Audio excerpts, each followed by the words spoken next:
এই পরিবারের আঁখি আলমগীর হয়ে কি আলাদা কোনো সুবিধা অসুবিধায় পড়েন? চলার পথে একটা মেয়েকে অনেক কিছু অনেক সময় ফেস করতে হয়, সেটা হয়তো আমাকে ফেস করতে হবে না বা হয়নি।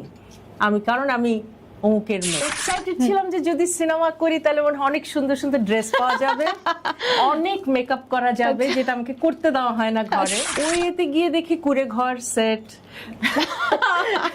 তালি দেওয়া জামা, হ্যাঁ ওরকম সেট। তখন আমি বুঝলাম আচ্ছা সিনেমাটা এরকম সিনেমা হবে। আসলে নায়িকাদের অফার কিন্তু ক্লাস 7 ক্লাস 8 থেকে আসা শুরু হয়, খুব আর্লি এজে তো নায়িকার যাত্রাটা শুরু হয়। তো তখন তো আমাকে অভিনয় করতে দেওয়ার প্রশ্নই আসে না।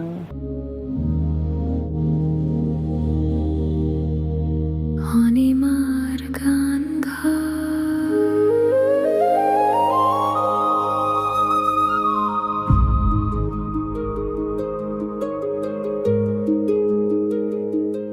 আপা কেমন আছেন? ভালো আছি, তুমি কেমন আছো? খুব ভালো, কারণ আজকে আপনি আমার অতিথি। আমি আচ্ছা, শুরুতেই একটি প্রশ্ন, এটা প্রশ্ন আমার আকাঙ্ক্ষা, জানবার ইচ্ছা, যে আপনি ছোটবেলায় জাতীয় চলচ্চিত্র পুরস্কার পেয়েছেন সেই অভিনয়ে, মানে সেই মানুষটি এত দেখতে সুন্দর, মঞ্চে যার এত মানে কি বলবো উচ্ছল অভিনয়। আমরা কিন্তু অভিনয় করি শিল্পীরা, কিন্তু আপনার মতো অভিনেত্রী আমরা কেউ নই। সেক্ষেত্রে সেই অভিনয় না গিয়ে, আর বাকি আপনার পরিবারের সম্পর্কে সকলে জানে, ওদিকে আমরা পরে আলোচনা করব, পরিবারে এমন একজন ব্যক্তিত্ব থাকতে অভিনয়ের, সেক্ষেত্রে আপনি গানটাকে বেছে নিলেন অভিনয়টাকে ছেড়ে। এই গল্পটা একটু শুনি। গানটা তো ওই যে যেরকম হয় যে আর 8-10টা বাঙালি পরিবারের মতো ঘরে হারমোনিয়াম থাকবেই, গান শেখাটা মানে একেবারেই মোটামুটি কম্পালসারি, সারেগামাটা তো শেখা হবেই। প্লাস আব্বু গান পাগল মানুষ, যতই তিনি অভিনেতা হন বা যাই হন, মা গীতিকার, কবি। আমার খালা ভীষণ ভালো গান করতেন, বিনু আহমেদ। আমার মামা জাহাঙ্গীর মির্জা অসম্ভব ভালো তবলা বাজাতেন, এবং কেউ যে শখের না, সব শেখা, প্রফেশনাল। কেউ দেশ থেকে শেখা, কেউ ইন্ডিয়া থেকে শেখা, ওরকম করে মানে ভালোবেসে শেখা, কিন্তু কারো প্রফেশন না। তো ভাবে খালার কাছে বসা, পরে গুরুজি রাখা, ওস্তাদজি রাখা, মানে আমি শিখছি, বোন শিখছে।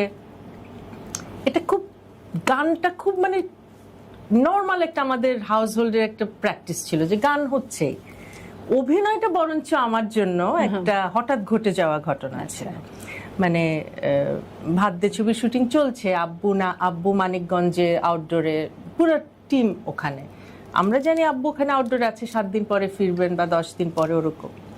আমরা আমাদের মতো ডিসেম্বরের ছুটি, স্কুল ছুটি, আমরা আমাদের মতো খেলাধুলায় ব্যস্ত। ওইভাবে হঠাৎ করে আমার মনে হয় যে অভিনয় করে করার কথা শিশু শিল্পী, সে সামহাও মিস করে, অসুস্থ, আমি ঠিক জানি না এখনো। হুট করে মায়ের কাছে ফোন আসে আমজাদ আঙ্কেলের, লাগবে মানে লাগবে ওরকম। মানে আম্মু একটু পাজলড হয়ে গিয়েছিল, আবার আব্বুর পারমিশন ছাড়া, কিন্তু আব্বু তো ওখানে, তার মানে ফোন আব্বুর মারফতেই হয়েছে। তো ওইভাবে কিন্তু সেদিনই আমাকে নিয়ে যাওয়া, সেদিনই মানে প্রথম শট দেওয়া, রাত 1:30। ভয় লেগেছিল নাকি? না, কিছুই ভয় লাগেনি, বরঞ্চ আমি এক্সাইটেড ছিলাম যে যদি সিনেমা করি তাহলে মনে হয় অনেক সুন্দর সুন্দর ড্রেস পাওয়া যাবে, অনেক মেকআপ করা যাবে, যেটা আমাকে করতে দেওয়া হয় না ঘরে। প্রচুর মেকআপ করতে পারবো নায়িকাদের মতো, তারপরে অনেক দামি দামি প্রিন্সেসের ড্রেস আমাকে দেওয়া হবে। ওই এতে গিয়ে দেখি কুড়ে ঘর সেট, তালি দেওয়া জামা, হ্যাঁ ওরকম সেট। তখন আমি বুঝলাম আচ্ছা সিনেমাটা এরকম সিনেমা হবে। বুঝে গেলাম। আমজাদ আঙ্কেল বললেন না প্রথম দিন আজকেই ওর শট নেওয়া হবে, এবং সেদিনই কিন্তু রাত 1-1:30টার সময় আমাকে তৈরি করা হয়, এবং সেই দিনই আমি প্রথম শট দেই। এবং এই যে নায়িকাদের চাকচিক্য পোশাক পরা বা মেকআপ, সেক্ষেত্রে এত বড় সুযোগ থাকা সত্য, শ্রদ্ধেয় আলমগীর সাহেব যেখানে আপনার বাবা, সেক্ষেত্রে কেন পরবর্তীতে নায়িকা না হয়ে আমাদের প্রাণপ্রিয় গায়িকা আঁখি আলমগীর হয়ে রইলেন? আমার মনে হয় গানটা আমি বেশি ভালোবাসি। আমার কাছে মনে হয়েছে, দেখো অভিনয়টা কিন্তু একটা ঘটে যাওয়া ঘটনা, দুর্ঘটনা, বাট সেটার জন্য একটা ভালো ফলাফল এসেছে। হয়তো আমি মন দিয়ে করেছিলাম, বুঝেছিলাম। বাবা কি চাইতেন পরে যে অভিনয় আসো, বা কখনো এই নিয়ে আলাপ আলোচনা হয়েছে? কিছু নিয়ে কিছু বলেননি। বাবা খালি বলেছে পড়াটা শেষ করো, পরেরটা পরে দেখা যাবে, এরকম বলতেন বাবা। আর যে অফারগুলো আসতো আমার কাছে, সেটা তো আসলে নায়িকাদের অফার কিন্তু ক্লাস 7 ক্লাস 8 থেকে আসা শুরু হয়, খুব আর্লি এজে তো নায়িকার যাত্রাটা শুরু হয়। তো তখন তো আমাকে অভিনয় করতে দেওয়ার প্রশ্নই আসে না। একেবারে না। আব্বু বলতো যে শেষ করুক না আগে, একটু আর যখন বাড়ুক আসলে পড়াশোনা। সিনিয়র হয়ে গেছেন, লেখাপড়া দিয়ে একটা জায়গা যাওয়ার পরে আসলে আর বোধহয় ওই দিকটা টানেনি আমার টানিনি, ধারণায়। তার আগেই আমি গান শুরু করে দিয়েছিলাম। আমি তো মানে ইন্টারমিডিয়েট টাইম থেকে আমার প্লেব্যাক শুরু মানে হয়ে ওই গিয়েছে। জায়গার আনন্দটা পাওয়া শুরু হয়। এই যে এরকম একটি পরিবার, সাংস্কৃতিক ক্ষেত্রে আমি বলবো গ্ল্যামারাস এন্ড ফেমাস একটি পরিবার, এই পরিবারের আখি আলমগীর হয়ে কি আলাদা কোনো সুবিধা অসুবিধায় পড়েন? হ্যাঁ, দুটেই আছে। সুবিধা আছে হচ্ছে যে আমাকে তো তুমি চেনোই, আমাকে তুমি আগে থেকেই চেনো, মানে আমাকে ওই যে- সে তো আলমগীরের সাহেবের ওনার মেয়ে, মেয়ে, সুতরাং হ্যাঁ। এটা কেউ হতেই যদি পারে, বলে না হ্যাঁ, আমি কোনো এরকম। সুবিধা পাই না, এই কথাটা ভুল। অবশ্যই সুবিধা পেয়েছি আমি অনেক রকম সুবিধা পেয়েছি। তার মধ্যে আছে হচ্ছে যে আমাকে আগে থেকে ইন্ডাস্ট্রির সবাই চিনতো, হ্যাঁ, বা হয়তো কোনো ইন্টারভিউ বা কোনো পেপার কাটিং এর বদলতে কিছু অডিয়েন্সও আমাকে, আমার চেহারাটা হয়তো চেনা থাকতে পারে বা নামটা জানা থাকতে পারে। এই সুবিধাগুলো আছে। চলার পথে একটা মেয়েকে অনেক কিছু অনেক সময় ফেস করতে হয়, সেটা হয়তো আমাকে ফেস করতে হবে না বা হয়নি। কারণ আমি অমুকের মেয়ে, মানে যেটা বলে না যে নিজের ব্যক্তিত্ব থেকে একটু সরে যাওয়া বা কম্প্রোমাইজ করে, সেসব তো আমার সাথে সত্যি হয় না। আমি তো সুবিধা পেয়েছি আসলে। আর অসুবিধা হচ্ছে যে অনেকগুলো অসুবিধা অনেক আছে। অসুবিধা হচ্ছে যে প্রথমে আমার বাবার সাথে আমাকে তুলনা করা হবে, মানে আমি একদিনই লেজেন্ড হয়ে যাবো, এরকম একটা ব্যাপার। নাম্বার 1। নাম্বার 2 নাম্বার 2 হচ্ছে তুমি যদি ভালো গান গাও বা ভালো অভিনয়ও করো, সেটা তোমাকে ক্রেডিট দেওয়া হয় না। একটা ভালো কাজ, তুমি একটা কাজ একটু কষ্ট করে সুযোগটা পেয়েছো, কিন্তু বলা হবে এটা ওর বাবার জন্য সুযোগটা পেয়েছে, মানে তোমার কোনো ক্রেডিট নেই।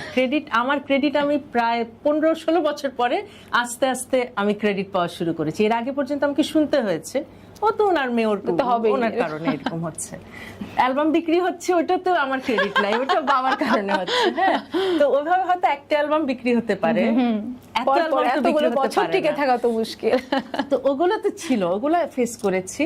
এবং আরো কিছু জিনিস ছিল, যেমন তোমার বাবা বা মা যদি খুবই তেমন একজন বটবৃক্ষের মতো একজন ওরকম লেজেন্ডারি কেউ হন, তার অনেক বন্ধু যেমন থাকে তার শত্রু থাকে। তার বন্ধুরা তোমার বন্ধু, কিন্তু তার শত্রুরা কিন্তু তোমার শত্রু। তুমি উত্তরাধিকার সূত্রে তুমি সেটা পাও। একদম ঠিক আছে, সেটাও আমি পেয়েছি। এবার গীতিকবি খুশনুর মা হিসেবে, নারী হিসেবে, একজন মানুষ হিসেবে তার মূল্যায়ন শুনতে চাই। আচ্ছা, আম্মুকে নিয়ে বললে কমপ্লেন করবো খালি, শুনে একটু সরাসরি যেটা করা যায় না। আম্মু হচ্ছে যদি এটা দেখে, আম্মুর বিচার আমি দর্শকের কাছে আম্মুর নামে বিচার দিচ্ছি, সেটা হচ্ছে সে সময় মতো খায় না, সে নিজের কোনো যত্ন করে না, কিছু করে না, সে শুধু আমাদের জন্য রাঁধছে তো রাঁধছে। কিন্তু এর বাইরেও তার একটা বিশেষ গুণ, সেটা হচ্ছে সে চমৎকার লেখিকা। আমাদের দেশে কিন্তু মহিলা লেখক খুবই কম, স্পেশালি গীতিকার। গানের ক্ষেত্রে কবি অনেক আছেন, গান মহিলা রাইটার এবং গীতিকার এবং মানে প্রতিষ্ঠিত বলতে গেলে কিন্তু নেই। এবং আম্মুর এত অসংখ্য হিট গান, সেই মনে করো তুমি আমি থেকে শুরু করে তুমি ছেলে মেঘে ঢাকা চাঁদ, আরো যত ভালোবাসা তুমি আমার, অনেক অনেক গান, তুই যে আমার মিলনমালা।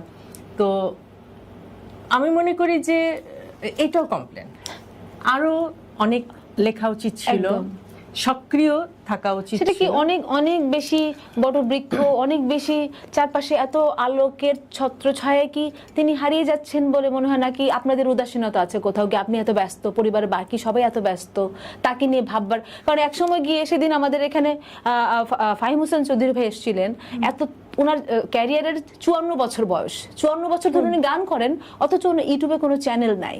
মানে এতগুলো বছর ধরে গান করে, ইউটিউবে কোনো চ্যানেল নাই, কোনো একটা মিউজিক ভিডিও নাই। সেক্ষেত্রে উনি বললেন কে করবে, আমার তো আসলে কে করে দেবে। সেক্ষেত্রে কি আপনার পরিবারের ক্ষেত্রেও কি তাই? আমাদেরও গাফিলতি আছে, আমাদের ব্যস্ততা, আমাদের, কারণ আম্মুর পক্ষে এগুলো নিজে করা সম্ভব নয়। আর আমরা হয়তো করে দিব, কিন্তু সেটা যে চলমান যে প্রক্রিয়াটা যে চলবে, সেটাও আম্মুর পক্ষে সম্ভব না। মানে পুরোটা জিনিস আমাদেরকে করতে হবে। আর আমার কাছে মনে হয় প্রতিটা ঘরে মাকেই সবচেয়ে বেশি একটু অবহেলা করা, যে মানুষটা নিঃশেষে দান করে যায় নিজেকে। হ্যাঁ, আমি নিজেও মা, তো আমি বুঝি, মানে আমারটা আমি বুঝে নিতে পারি। আমরা এই সময়ের মা, আমারটা আমি বুঝে নেই, বা আমি কারোর জন্য অপেক্ষা করি না। আমারটা আমি আমাকে দেই, আমার আনন্দটা আমি আমাকে দেই, আমার যেটা খেতে ইচ্ছা হয় আমি খাই। বাট আমাদের মায়েদের যেটা হয়, না দিলে সে করবে না, একদম। ওখানে আমরা কিন্তু আমার মা বা আমাদের সাধারণ মায়েদের মধ্যে তো আঁখি আলমগীরের মা ব্যবধান রয়েছে। উনি একজন গীতিকবি, হ্যাঁ। উনি একজন নিজের আলোকে আলোকিত, উনি একজন আমরা বলবো জোনাকি, রবীন্দ্রনাথ ঠাকুরের জোনাকি। সেই জোনাকি কেন নিভু নিবো? এটা একটা কষ্টদায়ক না যে সেই পরিবারে এতগুলো মানুষ এত আলোক ছটায় আলোকিত? সেক্ষেত্রে এটা আমরা ওনাকে আসলে- চাই আসলে বেশি করে, যে কারণে আমি প্রশ্নটা আমি করা। আমি এই মেসেজ, এই ইন্টারভিউর থ্রু এই মেসেজটা নিশ্চয়ই ওনার কাছে যাচ্ছে Please, please, যে হ্যাঁ। উনাকে সক্রিয় হতে হবে, উনাকে আরো কাজ করতে হবে, উনাকে শুধু এই প্রজন্মের কাছে তাকে আরো বেশি করে পরিচিত হতে হবে। পরিচিত হতে হবে, আসতে হবে, আসতে সবার হবে। কাছে আসতে হবে, ডাকলে আসতে হবে। আসতে হবে। হ্যাঁ, তো এই জিনিসগুলো তাকে মানে আমি সবার ইয়েতে, কারণ আমি তার সাথে- গীতিকবি খোসনুরের মেয়ে আঁখি আলমগীর, আঁখি আলমগীরের মা খোসনুর নয়। এই যে একেবারেই না, একেবারেই না, একেবারেই না। তো আমি তাদের পরিচয়েই পরিচিত এবং তাদের কারণেই আজকে আমি এখানে। এভরিথিং, শুধু আমার শিল্পী সত্তা না, আমার মা হওয়া থেকে শুরু করে আমি যতটুকু বলতে পারি, শিখতে পারি, চলতে পারি, কারণ স্কুলে কলেজে আসলে কিছু শেখানো হয়, ডিগ্রি সবটা নেওয়া পরিবার, হয়, একদম, একদম। পুরোটাই কিন্তু পরিবারের। তো এটার জন্য পুরো ক্রেডিট আমি ওনাদেরকে দেই, আমার কোনো ক্রেডিটই নেই, এবং এটা আমি মন থেকে বলি। আর যেটা আমার ক্রেডিট, ওটা আমি আমার মেয়েদের, পরবর্তীতে মেয়েদের ওখান থেকে নিব ক্রেডিট আর কি। কিন্তু এই মুহূর্তে সত্যি কথা, আমার জীবনের সবকিছু, আমার বাবা মা যদি আমার পাশে না থাকতো, আমি এত সুন্দর করে গুছিয়ে করতে পারতাম না।